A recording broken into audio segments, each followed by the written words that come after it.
What we are very proud of now, the young generation, like Prime Minister Trudeau, that we penetrate the cabinets.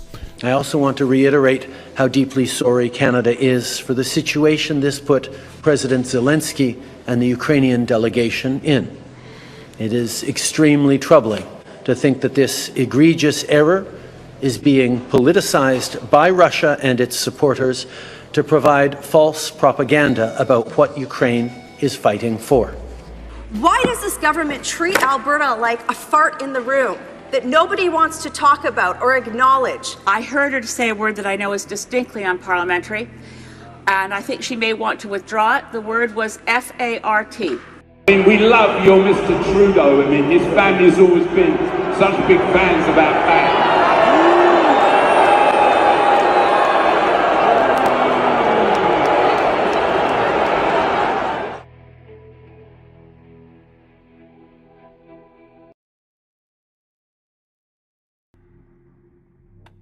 Hello, everybody. Welcome to the last 2024 episode of the Maple Files.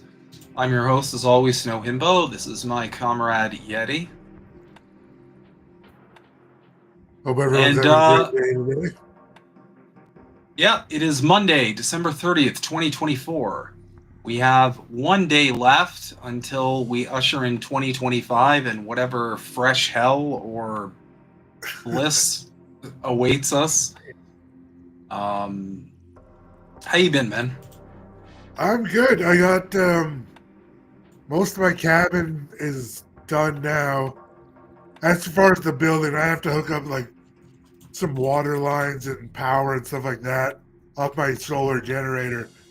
But it's been so far. Everything's kind of going pretty good pace, so it's been nice. I'm going to spend New Year's in a barn tomorrow, so nice. For that. New Year's in a barn. That sounds fun. Yeah, one of the gentlemen that's been helping me with the build, he has a New Year's party every year in his big barn, so. That's pretty sweet, man. Yeah. Yeah, I don't actually know if I'm doing anything for I've never been a big like New Year's Eve guy. It's always kind of like stupid. Yeah, me too. I don't know what I might do.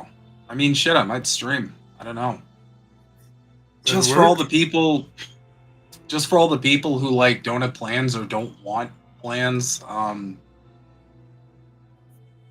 I don't know. It's kind of weird too, because like I went back to work today, and goddamn,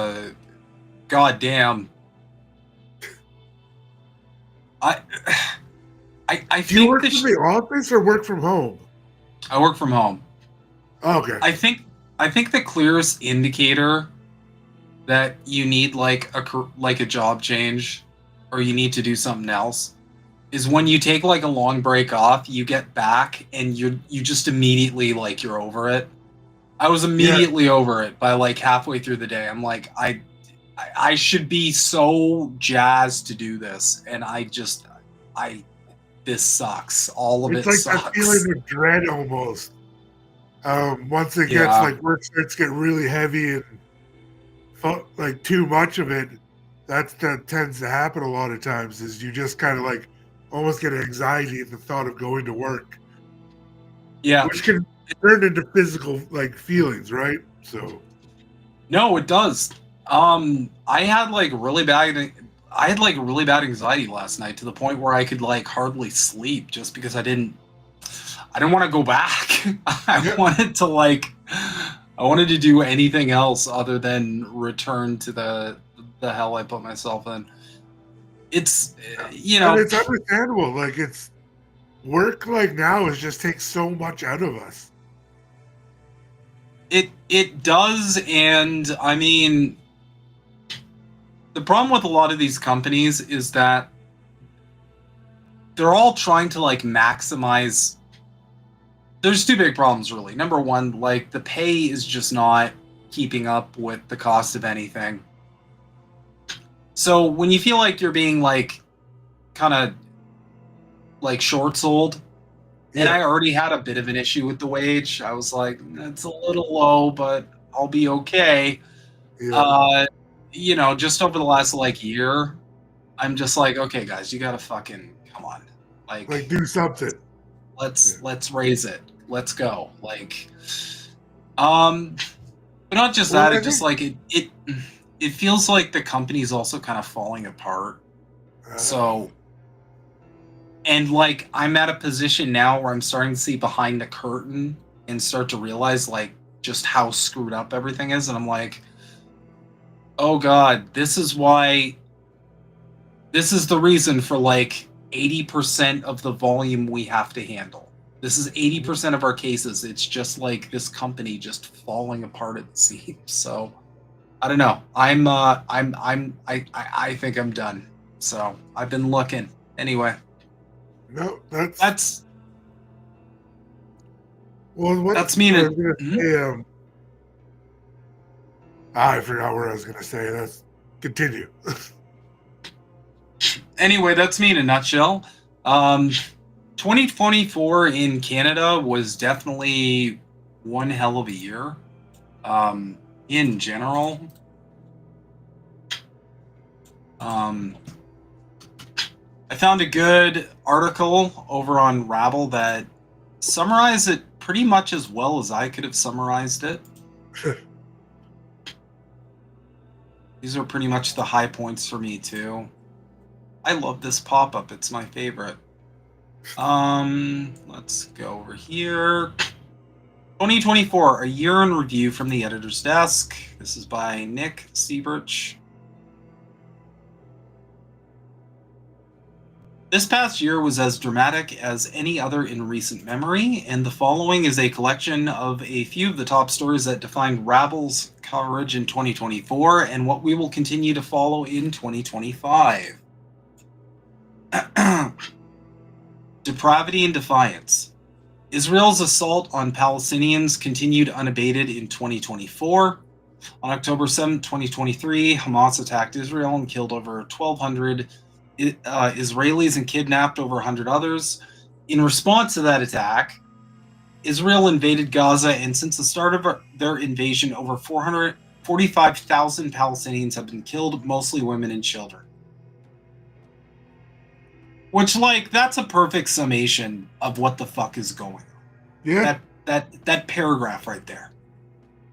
And it's accurate too, right? So no amount of spin, no amount of rationalization, no amount of any kind of justification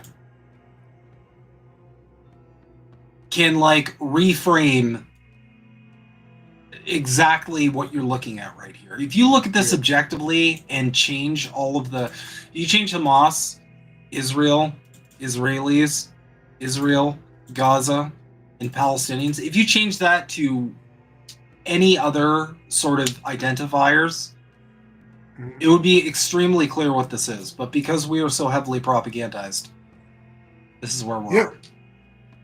Well, and since then, there's no other way to call it anything but genocide of what is happening right now. It's there, like the article says, it's mostly women and children that are getting killed. Well, that's like, what else do you guys want for genocide? Like, Since then, like we mentioned, organizations like Amnesty International have condemned Israel's invasion as an act of genocide. The International Criminal Court has issued warrants for the arrest of Israel's Prime Minister Benjamin Netanyahu and former Defense Minister Yoav Gallant on charges of war crimes against the Palestinian people. Meanwhile, in Canada and around the world, a protest movement has grown calling for an end to the invasion, accountability for alleged perpetrators of genocide, and an end to Israel's occupation of Palestinian territory. Nowhere was this more evident in North America than the encampment protests that took place at post-secondary institutions across the continent. For months, students encamped on the university campuses demanded that their schools divest themselves from investments in Israel, Rabble.ca spoke to folks in the encampment and those in support from outside in written content and on our flagship podcast, Rabble Radio. And this is really cool. I didn't notice. They have an entire section on the encampment protests. And as you can see, the majority of them are just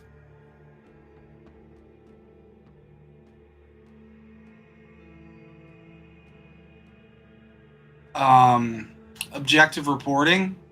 But we covered this one, I believe, when they started clamping down on the protests, which was fun. Feds use labor code to violate workers' rights. This is one that might surprise a couple of people, just given the amount of spin the media put on it. Mm. A worrying trend for the labor movement this year was the repeated use by the federal government of Section 107 of the Canada Labor Code.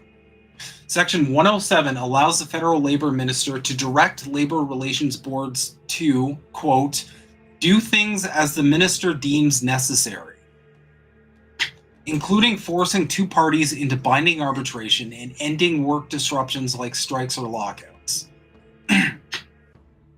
Which is extremely troubling, because if you're like me and you're completely post-duopoly, direct action is the only thing that gets the goods. Yeah. And I feel like our governments here in the West are starting to realize that, which is why they're starting to go after direct action and labor movements.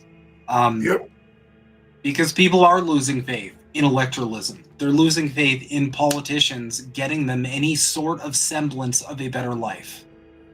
Well, I think people are starting to see the facade coming, the veil of the facade coming off. Because for so long we've joked about how politicians lie. And now people are like, wait a minute. I don't think we were joking as much as we thought. Nope. This legislation, which violates workers' rights to bargain with their employer, was used 4 separate times this year alone. It was used to end a strike at WestJet, to force striking dock workers in Montreal and Vancouver back on the job, and the same thing was done to end a labor dispute at the Canadian National Railway Company and Canadian Pacific Kansas City Limited. Most recently, it was used to end a weeks-long strike by members of the Canadian Union of Postal Workers. That's right. Labor leaders warn that the use of this legislation discourages honest and open bargaining between workers and employers, and its continued use will be a focus for labor in 2025. Keeping a close eye on all labor coverage in 2024 was Rabble reporter Gabriela Caligay-Casaga. Catch up on their work from the past year here.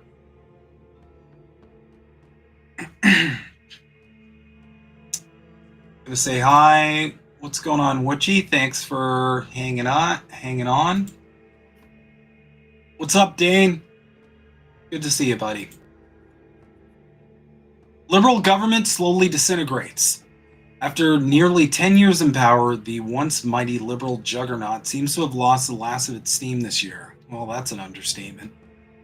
With the party falling precipitously in the polls, Prime Minister Justin Trudeau spent most of the past 6 months refusing to resign. Which to our American viewers, yes, it is weirdly familiar.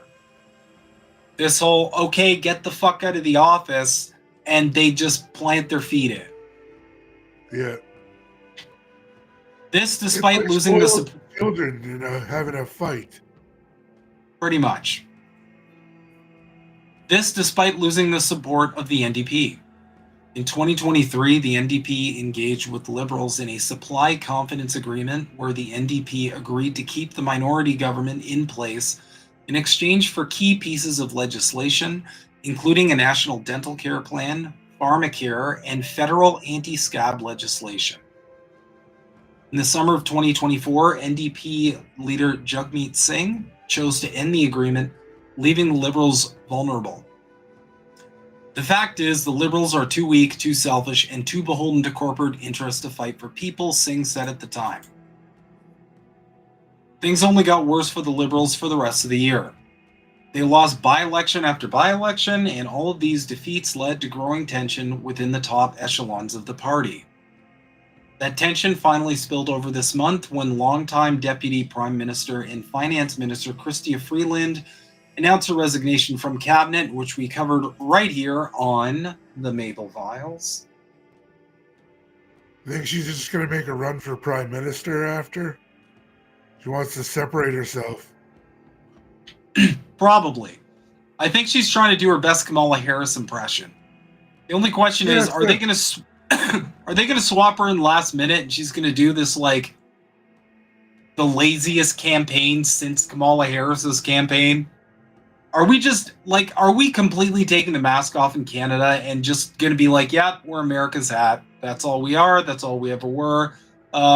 Yeah, that's it, really. Like, it's just, it's comical at this point. Mm-hmm. What's up, Indy? Thanks for hanging out, buddy. Yeah, it's No,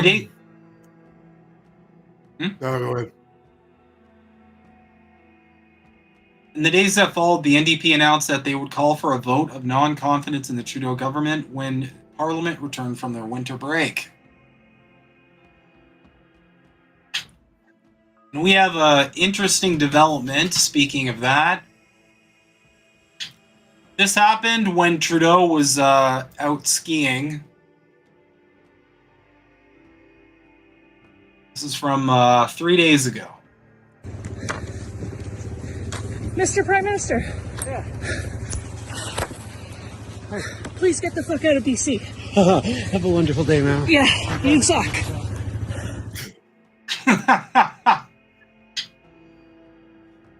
I'm not gonna lie, like, the fact that he still has, like, a shit-eating grin and is just like, okay, yeah, great. And every single time he's heckled in person, he keeps that shit-eating grin. Like, I feel like he thinks in his head that's a good call, like, don't get angry or anything. But, like, it just makes you seem like an out-of-touch idiot robot. That's all that seems. He just comes off as such a hollow, like, hologram creature. That's fair, and I think he's most likely a very narcissistic type. So, then again, he just likes the attention. Yeah, I think that's fair to say. And I think in his head, he's like, I showed them I was polite and they were being shitty, so that's going to make them look bad. And it's like, no. You're just going to come off as someone who does not give two shits about the fact that Canadians are not happy with you. That's all that shows. It just shows that you don't give a shit. Swearing never bothers me. But I think for a lot of people, if we can find a way to tell them off without swearing at them, we can start building more momentum. Because a lot of people, I think, hear swears and they're like, it's terrorists. Yeah. The whole Canadians have always been a little too obsessed with decorum. That's my personal opinion. That's fair.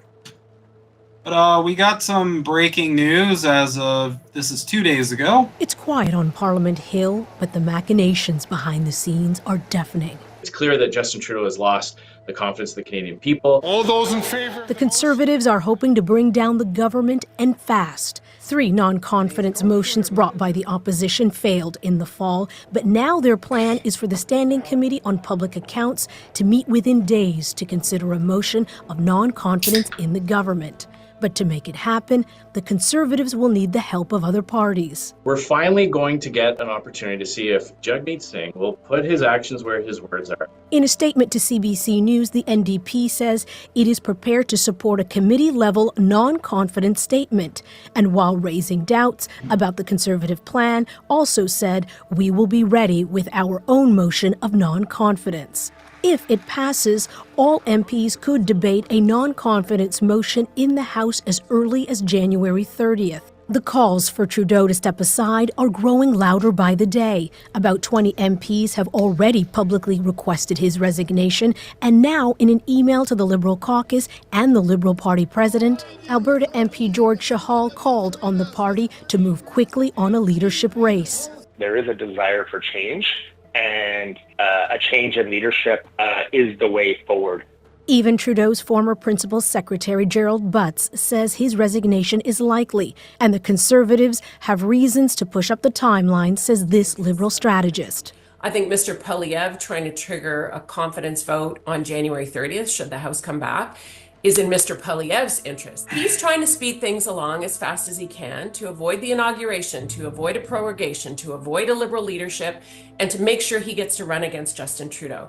And so, Ethel, there are ways for the Liberals to put the brakes on the opposition's plans, aren't there? Yes, that's right, Paul. They could ask the Governor General to prorogue Parliament, which would end the current session, and it would shut down committees. It means there would be no formal mechanism to bring a non-confidence motion in front of a committee or the House of Commons. It's a controversial move, but it could buy the Liberals some time. Thank you, Ethel. CBC's Ethel Musa for us tonight in Toronto. That's all I'm really hearing lately, which is weird. They're just talking about buying time. It's like, well, what are you trying to achieve here? Like, you're just trying to run out the clock until what?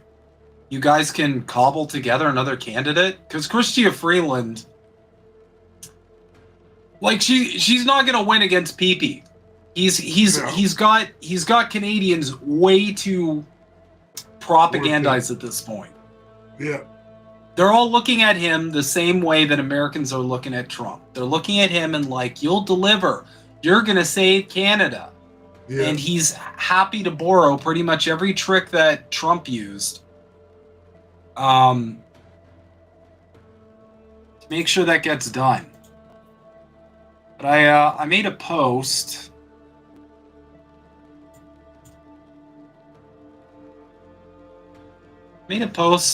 Today that sums up my fucking feelings on the matter. Is there a way to just... There we go. Canada. The day Trudeau and all the Liberals are removed. The next day. That's pretty much how I feel about it. Because, guys, I hate to keep saying this. I hate to keep saying this. But there is no voting option for climbing out of the technocratic, feudal hellscape that the richest and most powerful have planned for us. Okay? The capitalist class is going to get its techno-feudalist hellscape, one way or another. You guys think we covered it here in the Maple Files, PP's shady history with the World Economic Forum?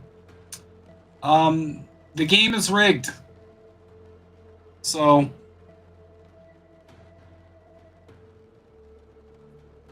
it's and it's been rigged for so very, very long as well. Moving on. Far-right extremism triumphs in the US. What does it mean for Canada? Donald Trump, backed by far-right billionaires like Elon Musk and Peter Thiel, was re-elected as President of the United States this November. With Trump returning to the White House, many fear what is to come. In his first term, Trump appointed far-right activist judges who took away a woman's right to choose what happens to her own body. Trump also encouraged violence against those on the left at home while allying and supporting fascist dictators overseas like Vladimir Putin and Kim Jong-un. That's a little libby, but I get the message. Wasting no time after his re-election, Trump has already been explicitly threatening Canada, both with a 25% tariff he says he intends to place on all Canadian goods sold in the U.S., as well as by joking that Canada should become the U.S.'s 51st state. And I mentioned this before we went live, but this part right here seems way too coordinated. This whole, like, This whole like Trump taking over. This whole like Trump taking over Canada thing. This is way too coordinated. I've seen way too many accounts on social media, and they're all pushing this. Canadians want Trump to take over. Yeah. I mean, even his dipshit son is like making memes about this, as you can see right here. Talking about buying Canada and then Greenland and the Panama Canal. Oh my god, this is so brain rot. Taking Back Greenland would be a historical movie. What the fuck are you talking about? Jesus Christ. Well, and like I don't know what people think you could just like take another country and just be, yeah, this is ours now. I mean, they could really do what they want eventually, but I mean, the thing is, if I were an American, even if I, as a Canadian, I just feel like my intelligence is insulted. First off, we are part of the goddamn Commonwealth. Okay? America had a revolution and broke away from the British Commonwealth. We are still a part of that empire. So, how the fuck does that work? You just ring up the king on the telly? Probably.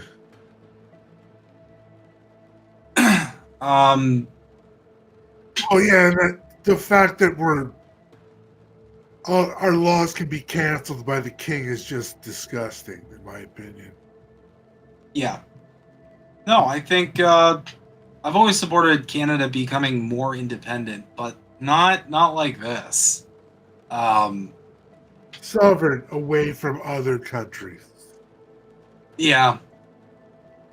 And the thing too is that like what I really don't get, what really like just boggles my brain is like, how's this gonna work exactly? Like, how do you sell Canadians on this? Hey, you totally want to have all the same problems as Canada, but in addition to that, you're going to get medical debt. Like, how do you sell a Canadian on like, yeah, I'd like to go to America? Furthermore, why don't you fucks just move to America? I've never understood this like propaganda that I've been seeing last week, where it's like, yeah, Canadians want America to take over. It's like, just move to America. Yeah. Just go. Bye. You can leave. I think it's kind of like the keeping up with the Joneses theory. People want to be America. I mean, just go become an American citizen. It's probably not that hard as a Canadian. I have family who moved to the States from Canada. My sister lived in the States. Yeah, my aunt and her kids lived there. I'm pretty sure she just moved because of the weather. Like, I feel like that was the primary motivating factor. It was just like, yeah, fuck winter. I don't like winter. I'm just gonna move somewhere that doesn't have winter. And I'm like, fair. I love it. I don't think I could live without snow, but to each their own. And I get it, but like every Canadian would probably enjoy it until their first doctor's appointment, and then they'd be like, what the fuck did I do? What do you mean I have to pay $100? What do you mean I'm in debt for going to the emergency? They just hung a saline drip. Yeah, how come I own that much? $800. Like, why would any self-respecting Canadian be part of a system that was so pushed to a breaking point that a CEO of a health insurance company got wrecked? Yeah. And everybody understood it completely. Everybody was like, "No, I get it." Yeah. Like, who would want to join that country? Why not just stay in Canada, avoid the medical debt, and have all the same awful problems that America has. Wealth inequality, unaffordable housing, wages not rising, imperialism, support for genocide. Like what is changing here? Your taxes? Like, well, and Americans don't have like, well, they don't have like tax at purchase price kind of stuff, but they're still taxed pretty heavily. Yeah, it just for what they get, absolutely nothing. What they get is the majority of it going to the military-industrial complex and furthering America's imperialist projects. That's what their tax dollars go to. If they just diverted, dangerous for people living in America. Also, all the Canadians being like, "Yeah, I want America to take over. I'm gonna have lower taxes." Guys, the tax breaks that Trump is gonna make aren't gonna affect you. Okay? You were never, if you're working class, you are never the demographic that enjoys the tax breaks that come with someone like Donald Trump or any conservative, really. If you're a millionaire or a multimillionaire or a billionaire, yeah, I get it. I get why you'd want Trump to take over, because that's going to be good for you. You're gonna do great. You're gonna have, great quarterly earnings. You're going to pay less in taxes. He's going to get rid of all those pesky regulations so we can just move closer and closer to just complete corporate rulership of the entire globe. I get it. I get it if you're a member of the bourgeoisie. But if you're working class, like, the last thing in the world you should want is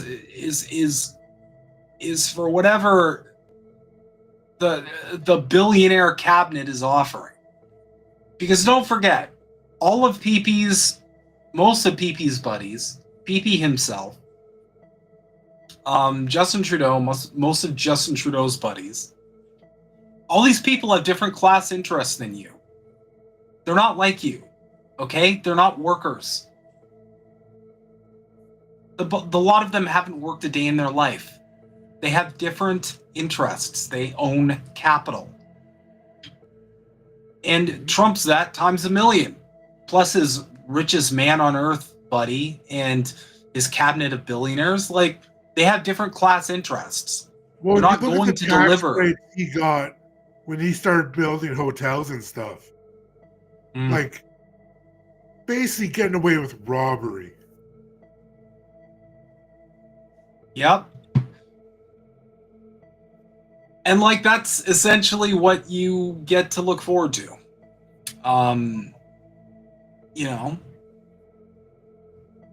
So, to all the people who are... I assume that the majority of this, like, social media, like, please liberate Canada, Trump sort of shit, I assume the majority of it is just propaganda. From bots, from AI accounts, from, troll farms and all that. I assume that a lot of this seems largely inorganic. But, if you encounter someone with as ridiculous a take as, yes, I want Canada to become America, what's helped me is just ask them, like, why? Just ask them why.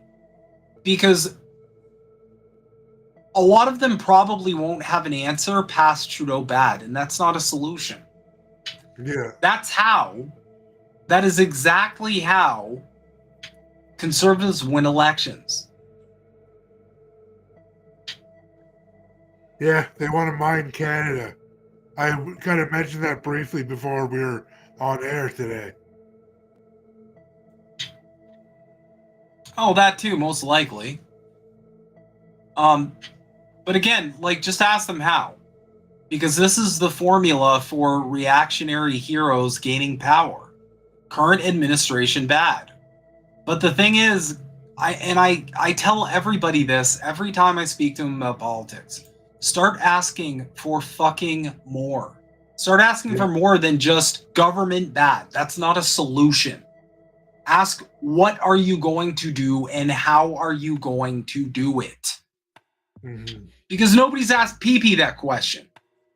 His answer is the carbon tax. And like we covered here on the Maple Files, Eliminating the carbon tax isn't the economic panacea that a lot of these conservative propagandists are making it out to be.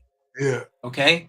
I oppose it for different reasons. I oppose it because the cost should not be placed on the consumer. The government should do its job and regulate corporations, regulate industries, regulate them better. But they don't want to do that because we are at the end of because at the end of the day, we are a capitalist country, and the government is highly incentivized to not regulate those industries and to not regulate corporations. Yeah. So, just finishing up here. Final thoughts and looking ahead. 2024 could have been a year that filled us with hope and optimism for the future. Instead, this past year has laid the seeds for what is sure to be difficult and tumultuous times in 2025 and beyond. Hard agree. Whether it be in protecting labor rights, fighting the rise of authoritarianism and fascism, or uncertainty about a federal election that is sure to come in the new year, those on the left now more than ever must be prepared to meet these challenges united with energy and hardened resolve. In 2025, I feel it will be more important than ever to remember Tommy Douglas's famous quote, "Courage, my friends, 'tis not too late to build a better world." And that's essentially where I'm at with it too. I want 2025 to be the year of direct action. I want people to start setting aside their division, setting aside these wedge issues that everybody just trips over themselves to kill each other over.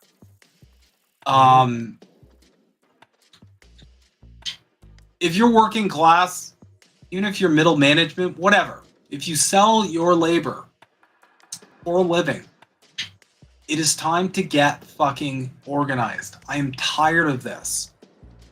I am tired of these rich fucks who control every element of the information you receive, always being one step ahead. It's time for us to be one step ahead of them. Yeah. So 2025 needs to be the year. Tactics over and over. They don't change it ever. It always is the same tactics. It's let's pick a wedge issue. Let's make 80 to 90% of all the discourse about that wedge issue. So people are always fighting.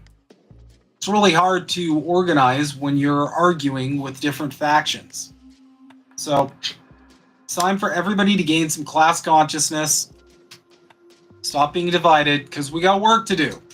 Because if we don't stand up and say no to this shit, then they're eventually going to usher in that technocratic hellscape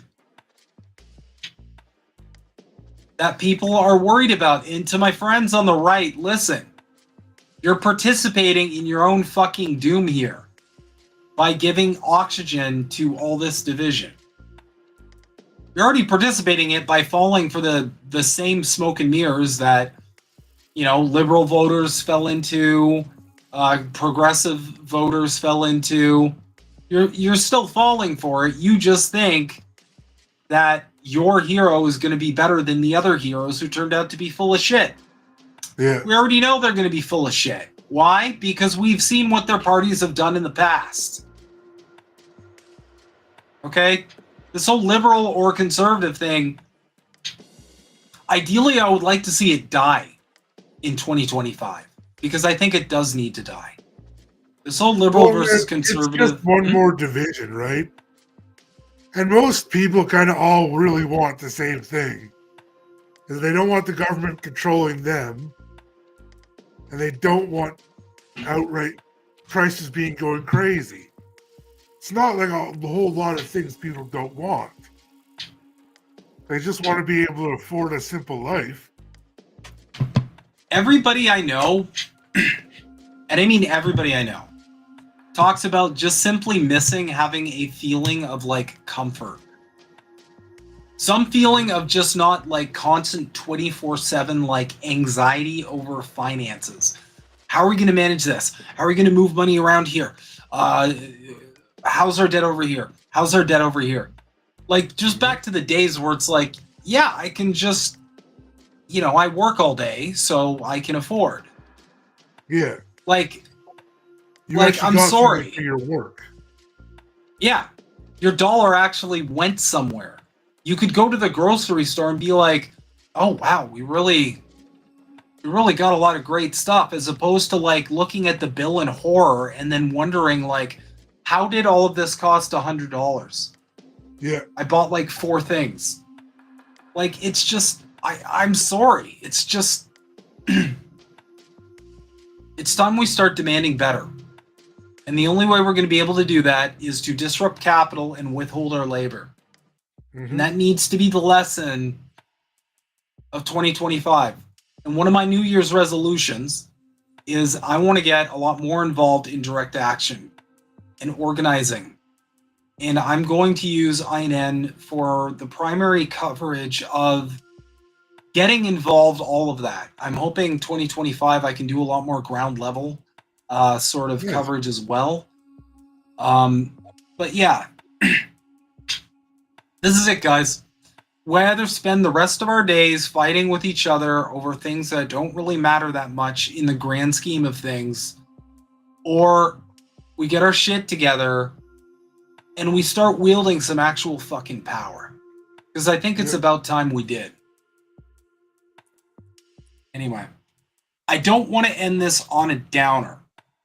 So, I do have one more article that I really enjoyed, just because it kind of countered the whole doom and gloom that we're seeing across the board here. So, this is from the Breach newsletter.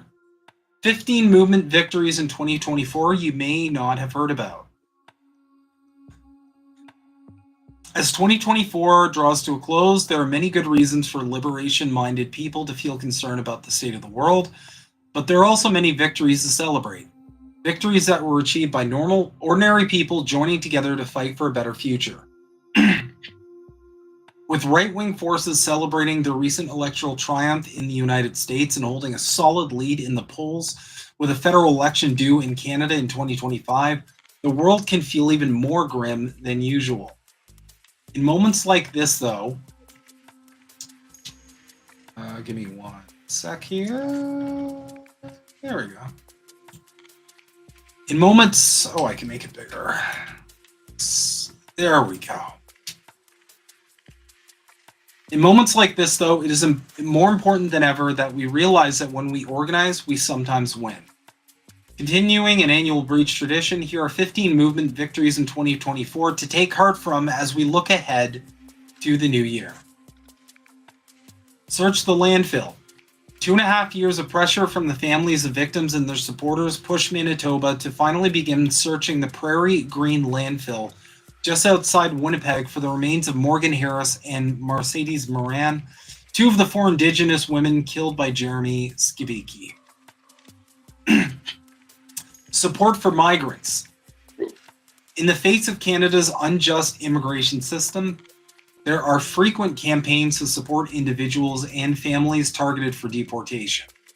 Many are unsuccessful, and sometimes success means further uncertainty as people have their deportation stayed but not entirely vacated. Still, any reprieve from this inhumane system is a win. This year, successful efforts included the fights to stop the deportations of climate justice organizer Zane Huck, track star Tamari Lindo and his family, and Charles Mwagi. Status on arrival. Migrant caregivers have been demanding permanent resident status on arrival since 1979, and finally those decades of organizing paid off with the announcement of a new program that grants this demand.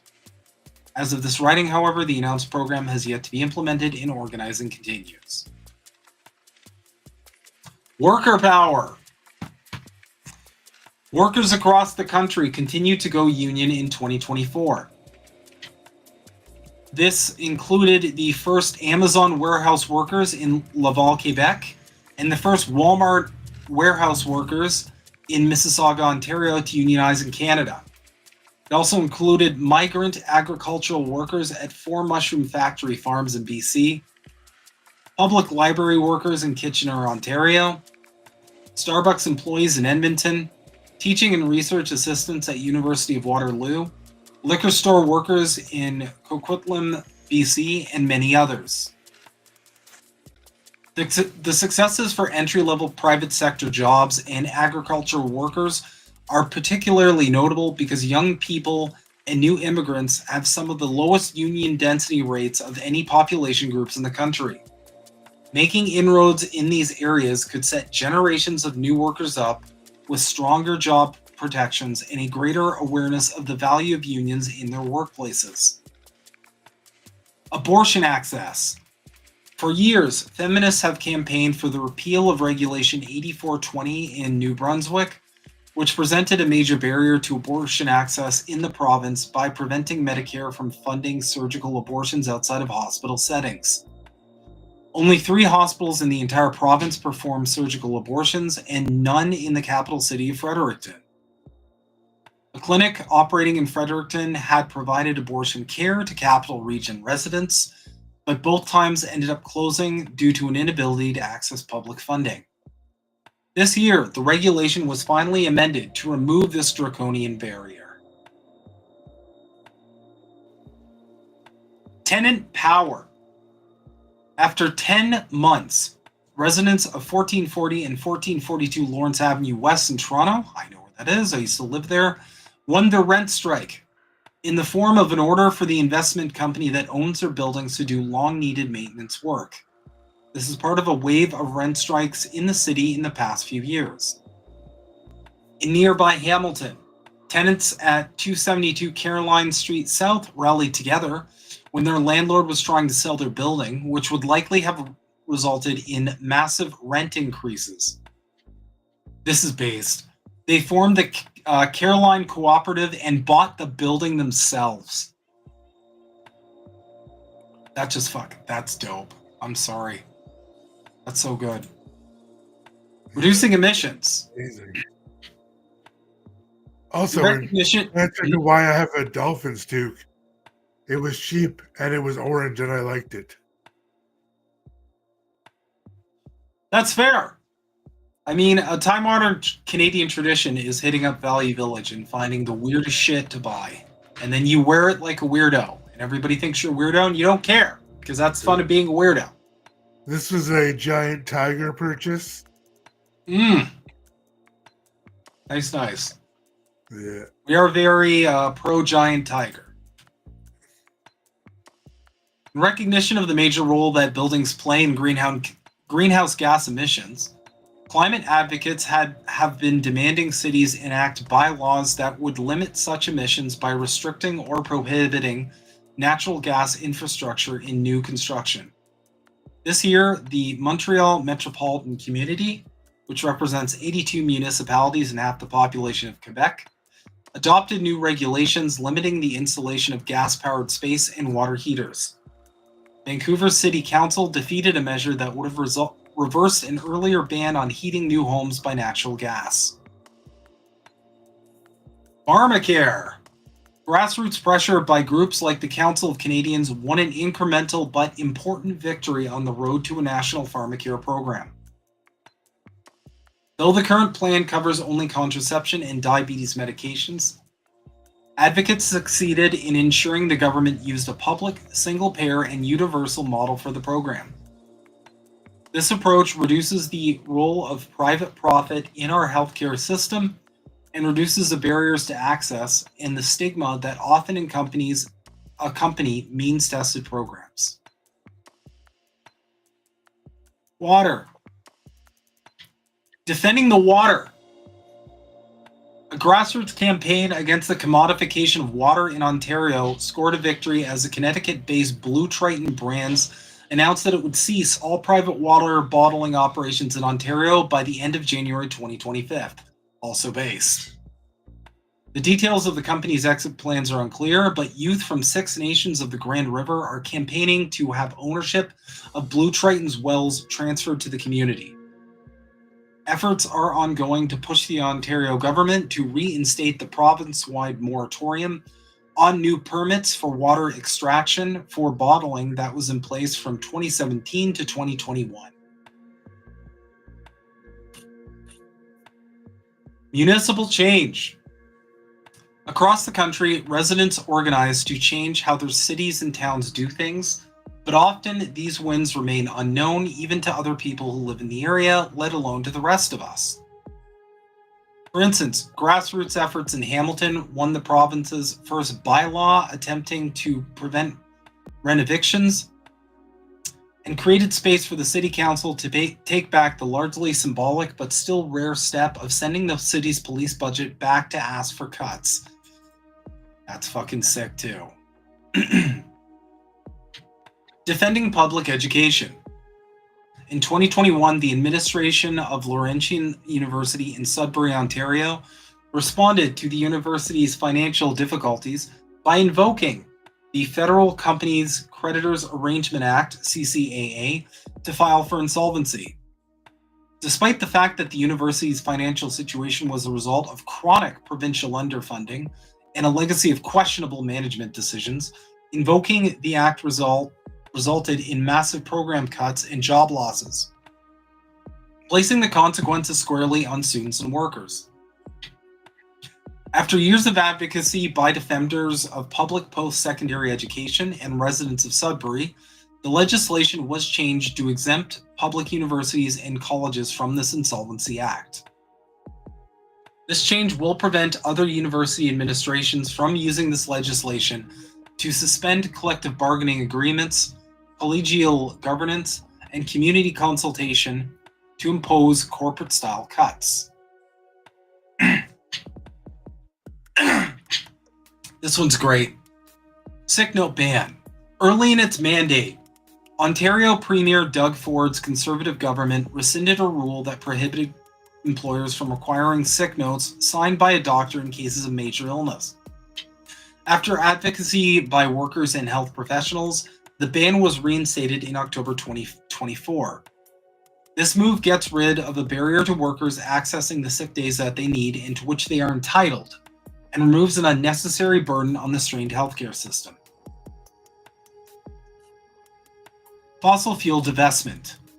The ongoing struggle to get institutions to divest from the oil and gas industry scored a win when the City of Montreal announced that it would pull the $10 billion pension fund it co-manages out of fossil fuels. Palestine solidarity.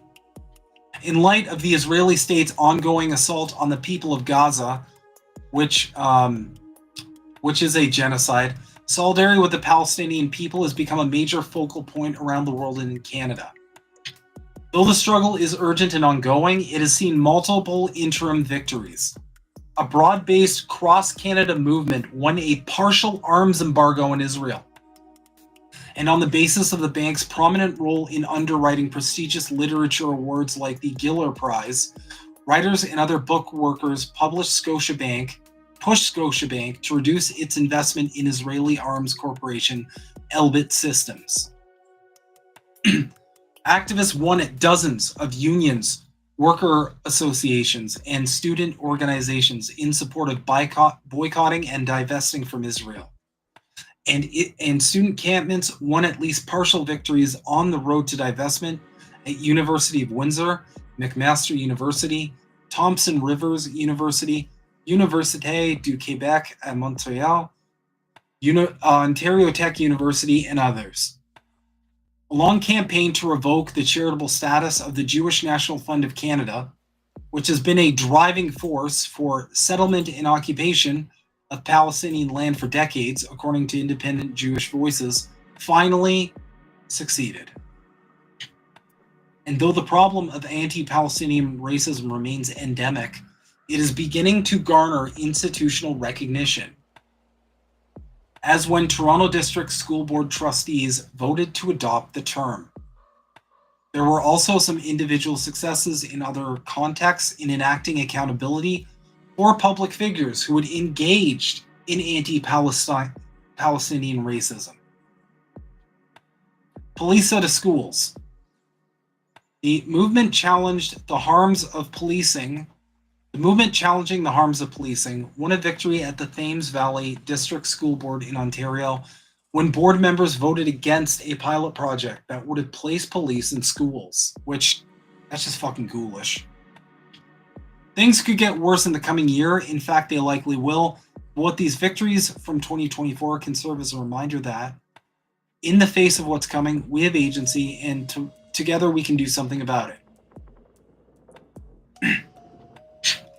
That is from breachmedia.ca. Please check them out. They do some excellent coverage. But that just goes to show, guys, it's not all doom and gloom. Okay, those are a bunch of examples of what we can do when we actually get together and push the powerful. There is no better propaganda than demoralization propaganda. You know, the constant propaganda reminding you how little power you have, how helpless you are.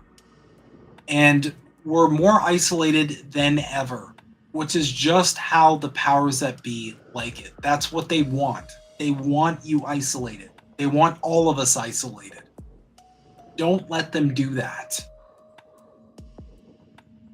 You know, together we can accomplish very many things. And I wanted to end on that note because I wanted to remind people that at the end of the day, you know, it's not all L's. We got some W's. And while we still have a ton of work to do, you know, direct action really does get the goods. Grassroots movement gets shit done. Those were a bunch of overwhelmingly positive movements in the right direction that only happened because of you and me. Because of the people on the bottom pushing the people on the top. All of these things are things that a competent government would be doing anyway. But let me tell you, I've been alive for over 3 decades now. I've yet to see what a competent government looks like. Not in Canada. And I'm sure people in America and other countries in the West can say the same. Yeah. No, it's been complete shit show most of my life. Well, all my life. Yeah.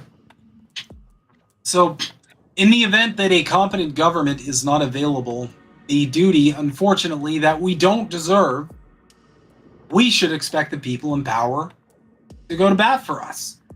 But unfortunately, we don't live in a world that fair, and the duty does ultimately fall to us to get this stuff done. Which is why you have to keep fighting. Which is why I'd encourage you, just take little steps. Go find some, you know, community events in your neighborhood. Maybe just something as simple as a bake sale. And just start making connections. Start, you know, organizing. If you've never met your neighbors, ring on the doorbell. Introduce yourself. Be like, hey, we've been neighbors. Let's hang out. Strike up a conversation with people in the grocery stores. Yeah. The biggest weapon we have against the rich and powerful is community. And it's the biggest thing we're lacking these days. It's the biggest thing we're lacking. I remember growing up, we knew our entire block. Everybody got together. Everybody looked out for each other. Everybody hung out. And I think a unfortunate byproduct of the internet was that it kind of lessened that sense of community because everybody felt just instantly connected. Mm-hmm. Especially once my GeoCity site was popping off. Because let me tell you, the second that shit got popping, everybody was hanging out on Snow Himble's GeoCity site. I can't believe how proud I was of that. I was like, this is the pinnacle of technology. And now, now GeoCities itself has become some weird spicy meme. Anyway, that's 2024 in a nutshell in Canada, everybody. Closing thoughts. 2025, we have a lot of work to do. But I think the conditions are going to be set to a point where direct action and organization is going to get a lot easier. I feel like it's going to be a lot easier to reach out to people and to get them on your side. Because you know what? If you're hurting out there, there's a great chance that everybody you know is also hurting. And you know, if you're hurting and everybody else you know is hurting, it's time to get together and do something about it. And I don't know why, but in my head, I should feel nothing but impending doom. But something in my head says that we're going to be pleasantly surprised in 2025. Something is going to happen. I don't know what. Maybe China will liberate us. Maybe they'll buy Canada before Trump does, and then say no takebacks. And we'll have like high-speed rail or something. I don't know. Those are my closing thoughts, though. Yeti, do you have any closing thoughts on 2024? It was another rough year for a lot of people. I'm in the same boat as you. I think 2025 is going to end up being a good year. Like you said, talk to your friends, talk to your neighbors. Start creating groups and friends to help you with stuff. Other than that, stay safe. Definitely stay safe. Because you never know when the next PSYOP, health crisis, might be around the corner. Anyway, that's our show for tonight, everybody. Since I'm not going to see you folks till Snow Himbo streams, which is going to be in 2025, I'd like to wish everybody a very happy New Year. If you're still trying to think of New Year's resolution, make one about community. That's my ask to everybody watching. Make just one about community. Some form of community. Even if you have to join a book club. Just something that reconnects you to other people. Because we're going to need the numbers if we're going to get anything done and climb out of this capitalist hellscape.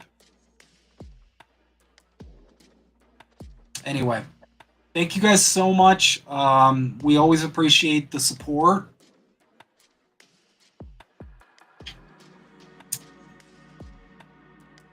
Just one sec here.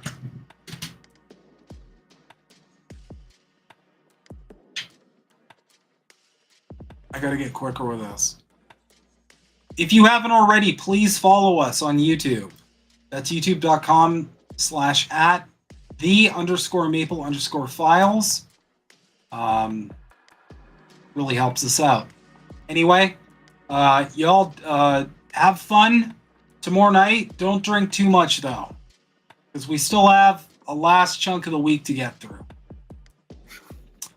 All right, everybody.